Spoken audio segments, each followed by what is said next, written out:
నలుగురికి నచ్చచెప్పే నాయకుడు, అధిష్టానం దగ్గర చొరవ ఉన్న నేత. అలాంటి సీనియర్ లీడర్ ఇప్పుడు అలిగి కూర్చున్నారు. పార్టీ కార్యక్రమాలన్నిటికీ కూడా దూరంగా ఉంటున్నారు. పైగా పార్టీ మారిపోతారని ప్రచారం కూడా జరుగుతోంది. ఇంత జరుగుతున్నా అధిష్టానం రియాక్ట్ కావడం లేదేంటి అంటే ఆయన్ని లైట్ తీసుకుందా? ఇంతకు ఆ నేత ఎవరు, ఏంటా కదా?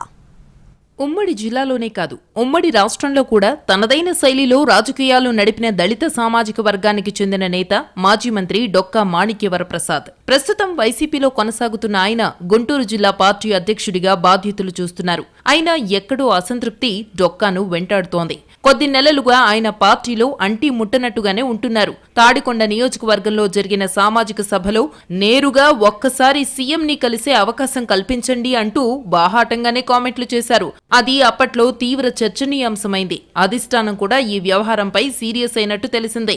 అందుకే ఆ తరువాత డొక్కాను పార్టీ పెద్దగా పట్టించుకోవటం లేదని చర్చ జరిగింది. ఎందుకంటే అధిష్టానాన్ని శుతిమెత్తగా కోరాల్సిన నాయకులు బాహాటంగా బహిరంగ సభల్లో టార్గెట్ చేస్తూ వ్యాఖ్యలు చేయటం అధిష్టానానికి ఆగ్రహం తెప్పించింది.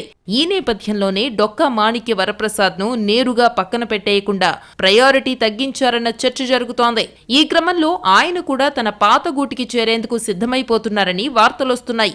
మరి ఆ పూర్వాశ్రమం కాంగ్రెస్ పార్టీయా లేదంటే మొన్నటి వరకు కొనసాగిన టీడీపీనా అన్నదే ఇప్పుడు అసలు ప్రశ్న.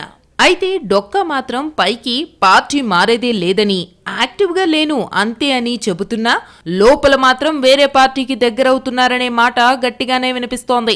ఈ నేపథ్యంలో పల్నాడులోని ఓ మంత్రి 2 రోజుల క్రితం డొక్కాను కలిసి పార్టీ వదలొద్దని, అధిష్టానంతో మాట్లాడి అన్ని సెట్ చేస్తానని, అంతవరకు వేచి చూడమని సలహా కూడా ఇచ్చారట. అయితే డొక్కా మాత్రం ఒకటి క్లియర్ గా చెప్పినట్టు తెలుస్తోంది. ఇప్పుడు తనకు పార్టీ మారే ఉద్దేశం ఉన్నా లేకపోయినా పార్టీలో తన పరిస్థితి ఏంటో, తన బాధ్యతేంటో అధిష్టానం చెప్పే వరకు యాక్టివ్ కాలేనని చెప్పారట. తాడికొండ నియోజకవర్గం నుంచే డొక్కా 2 సార్లు గెలిచారు. అక్కడి నుంచే తన రాజకీయ భవిష్యత్తును వెతుక్కున్న వరప్రసాద్ ఇప్పటికీ ఆ నియోజకవర్గం నుంచే పోటీ చెయ్యాలని కోరుకుంటున్నారు. కానీ వైసీపీ అధిష్టానం ఇప్పటికే సీట్లు డిక్లేర్ చేసిందే. దాదాపుగా గేట్లు క్లోజ్ చేసేసినట్టే.